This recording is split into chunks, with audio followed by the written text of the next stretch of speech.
and loaded the bikes into the chopper to sell in Kandahar. Kostyuchenko later regretted his actions and said that it was the looting more than anything else that turned the Afghan people against the Soviet occupiers. Alongside looting, another ancient inevitability of war came with the Soviets: rape. The Soviet Army's infamous reputation for sexual violence was well founded and on full display in Afghanistan. This was especially dangerous for women in Afghan culture, where rape victims were seen as impure and could expect to be shunned or even killed by their family if they survived. Since there was so much shame around rape, Afghans were reluctant to discuss it, and the number of victims is unknown, but it was certainly immense. One Afghan refugee speaking to UN investigators told of a tragic case in April 1985. A recently married couple was stopped by local soldiers, and the bride was taken away. The man was told to come back in a day, which he did, with a knife and his parents for backup to meet the soldiers. His wife was indeed brought back to him, but she had been brutalized and so ashamed that she begged for death. Her husband apparently obliged her, which got him and his parents shot by the soldiers. It was a barbaric episode produced by the ravages of the Soviets and the stigmas of Afghan culture. Soviet troops entered the village of Padkwa in Logar province in September of 1982. Well aware of what happened to villagers caught in the occupiers' wrath, hundreds of frightened villagers hid in a nearby irrigation canal, while the village elders met the Russians. The elders tried to tell the Russians that the villagers had already fled, but when one of the soldiers spotted them in the canal, the Why is this confusion taking so was fucking swift. long? The Soviets poured fuel and other chemicals into the irrigation tunnel and set it alight. Counterinsurgency, so they said. 105 people were said to have been killed. It is unknown exactly how many villages were wiped out in massacres such as this, but there are plenty of them we do know about. In December 1984, Soviet forces in the Chardara district of Kunduz province began a cycle of reciprocal violence when they attacked a village in the Isakel area. Several civilians were wounded or killed when Russian forces targeted civilians accused of being insurgents. They threw 3 hand grenades into my uncle's house, one survivor said. The first grenade was followed by two more. The man's uncle was killed and most of the family seriously injured. The Mujahideen in the area responded to the attack by ambushing a Soviet convoy in the following days, which only served to provoke a Soviet retaliation on the village of Haji Ramatullah. They entered systematically in all the houses, executing the inhabitants, including women and children. The troops also took with them all items of value and money, which the people offered them, hoping to be spared. Around 250 villagers were killed in the massacre. Afterwards, the survivors loaded the bodies onto wagons and took them to Kunduz to present to the regional governor there. But he sent them away. There was nothing he was willing or able to do to bring Afghanistan's supposed allies to account for such a brazen murder. Perhaps the single deadliest string of massacres befell Laghman province in April 1985.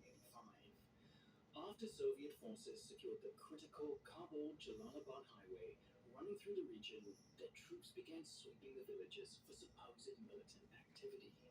Houses were demolished, crops were destroyed, and residents were massacred or driven away to stamp out any chance of Afghan Come on, you independence. stupid bitch. One survivor, Saeed Mohammed, recalled the massacre of his village vividly. At 9 o'clock, the Soviet forces surrounded the villages, he told a UN investigator. The Soviets began by killing the livestock in the fields, and then sweeping house to house, confiscating weapons and rounding up the residents. This time, the killing didn't start until a few hours later, when the population had been disarmed and collected. There were mujahideen in the area who rushed to the village upon hearing what was happening.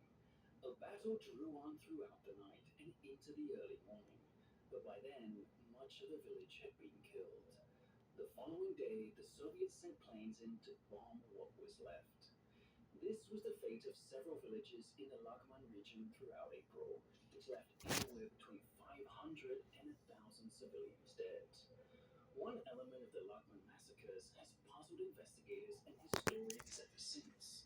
Multiple survivors from different villages hit on different days spoke of what they could only describe as a light weapon that the Soviets used to burn people.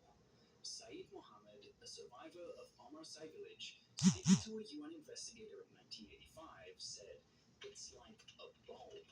They gather the people and use it like a mirror to burn everyone." The investigator noted that the rest of the crowd in the refugee camp all agreed with it. Another survivor from Kalacha village saw it twice. Before sunrise, they used the mirror, but it had no effect. But after sunrise, it could burn houses. This was consistent with the story shared by Saleh Mohammed of Gulbag village, who told reporters they are using some new kind of weapon. They use a glass to shine a light on people and burn them. To this day, experts have no idea what this weapon was. It would be easy to dismiss it as a misidentification of something like a missile or flamethrower, but for multiple unconnected sources to repeat the same story is unusual. Given the strange things that the KGB and CIA tried during the Cold War, it's possible that the Soviets really did use some experimental weapon in Afghanistan. But if they did, then official records of its existence have been thoroughly buried.